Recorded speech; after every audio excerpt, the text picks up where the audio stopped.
What up peeps, today I'll be taking a look at the sub $50 Podofo wireless Android and wireless CarPlay screen to see if it's worth getting for your car.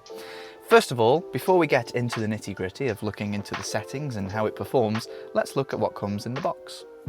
Inside the box are two self-adhesive sticker pads for mounting to your dashboard, an auxiliary cord for plugging into your car's auxiliary port if it has one, a USB Type-C power supply, a user manual, and of course the device itself. And it comes fitted with a really satisfying to remove screen protector.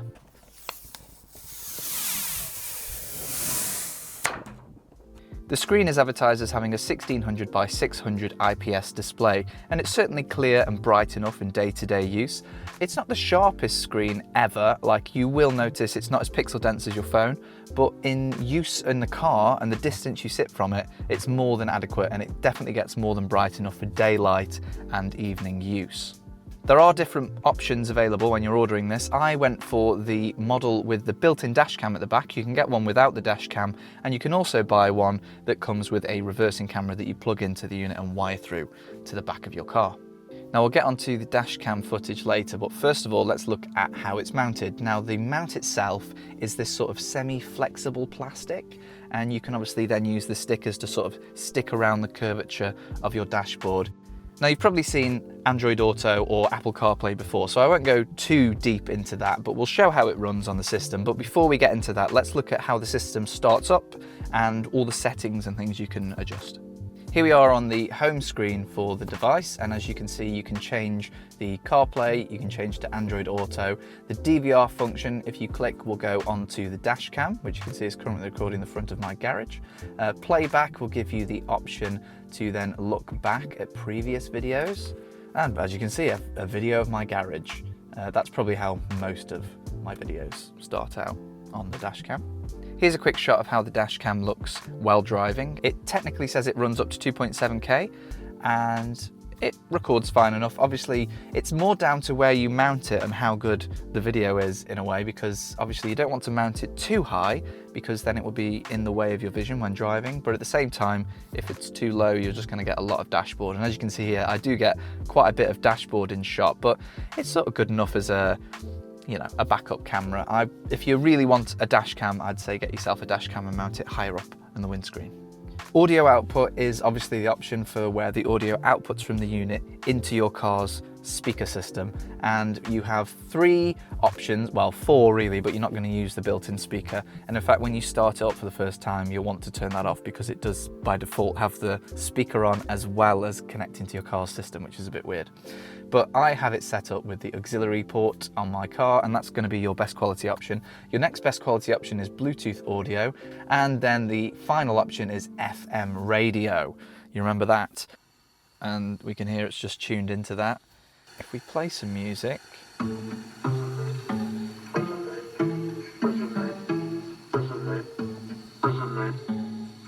annoyingly the quality's all right, but it's just a lot of background noise from all the FM interference that I think now all the FM channels are just taken up.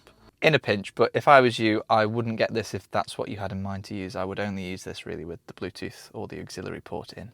And then here's what the auxiliary port sounds like. So as we can see, that sounds a lot nicer, and if I turn up, there's a very faint amount of noise, but nothing that you would hear driving with the engine on, and certainly nothing you would hear playing music. So I think if I was you, I'd stick with auxiliary if you can, and then Bluetooth as your second option, and then maybe give the FM transmitter a miss. So we have Airplay, which allows you to turn on Airplay mode. we can now share the screen. I don't know why you'd want to do this. I don't think you'd want to use this instead of Apple CarPlay. This is quite funny though.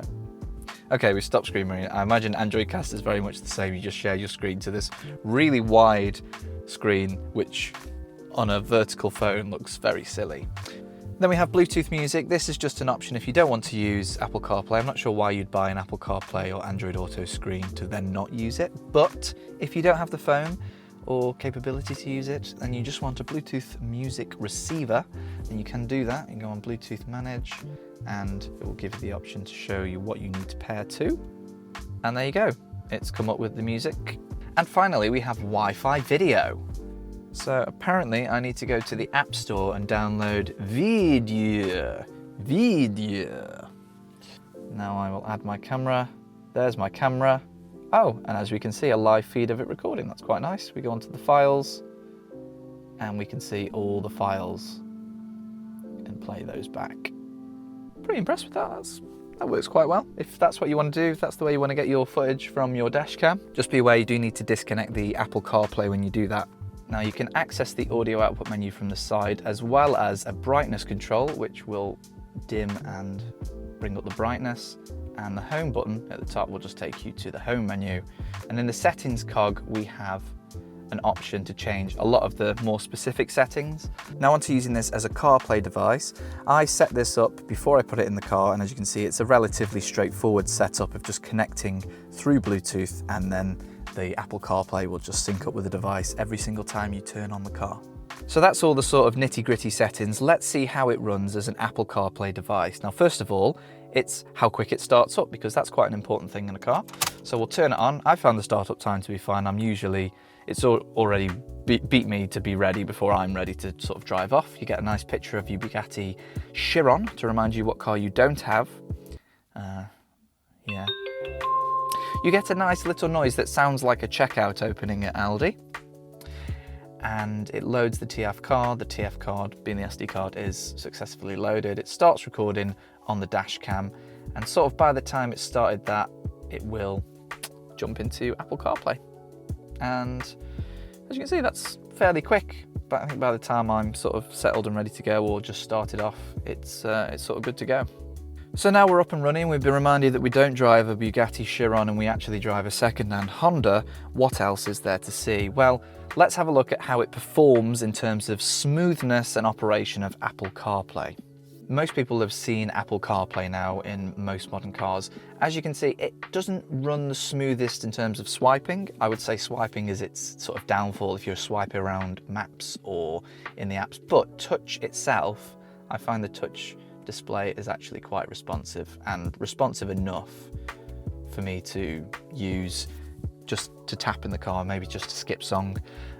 You can obviously just set up your Apple Maps or Google Maps before you get in the car, and the moment it connects, it will automatically come up on the screen. So I don't find that to be an issue really. It's obviously not going to be as smooth as your phone, but it is less than $50. So I think it's an acceptable trade-off really for the price. However, if you do want to make changes on the go whilst you're driving, I think it's probably safer anyway to use the voice assistant, and obviously in this case with Apple, it's Siri, and it might have picked up my voice there. No, it didn't. Good. So I will show you how that works. So if I say, "Hey Siri, play YouTube music,"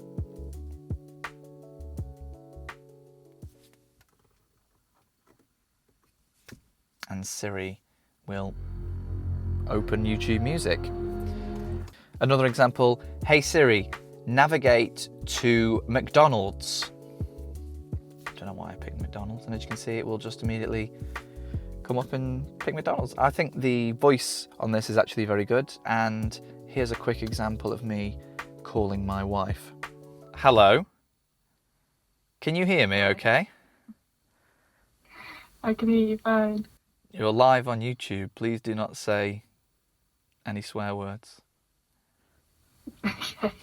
I can hear you really well, actually. It's really clear. Yeah, I can hear you much better than usual when you're in the car. Yeah. Thank you very much. That's all. You're welcome. Goodbye. But So going back to the price, this is less than $50. I got it from AliExpress. You can also buy it from Amazon for a little bit more. I think probably more towards the sort of £80 mark, maybe £100. And I would say, I think it's quite good considering it includes a dash cam.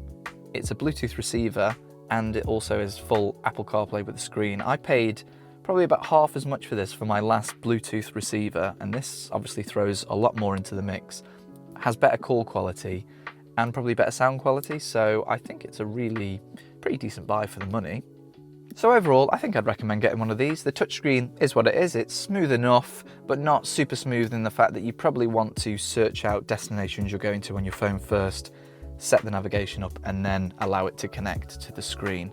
But otherwise, you could use it just to tap, go to work or go home from where it comes up automatically. So I think it's smooth enough and runs Apple CarPlay well enough for that. If you want one of these, I'll pop a link in the description to where I got mine. I got mine from AliExpress and it came within like a week, which was pretty good. And please like and subscribe to this video and go away.